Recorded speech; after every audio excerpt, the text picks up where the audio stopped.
தங்கத்தமிழ எத்தனையோ நாடு சுத்தி வந்த ஆடு புத்தி இருக்கு சக்தி இருக்கு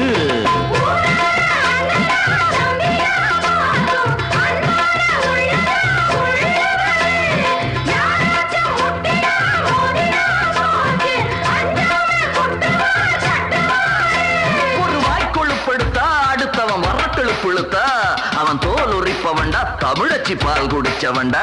ஆட விஷயங்கள் பல அறிஞ்சவன்னா விவரங்கள் பல புரிஞ்சவன்னா சண்டைக்கு வந்தா சவால் விட்டா தடியத்தான் புடிச்சுத்தான் கை விரல்ல சுத்துல அண்ணாச்சி ஒன்னா புண்ணாக்கு தின்னவ சாந்து பொட்டு ஒரு சந்தன பொட்டு எடுத்து வச்சுக்க மாமா பூ முடிச்சு ஒரு சேலைய கட்டு இனி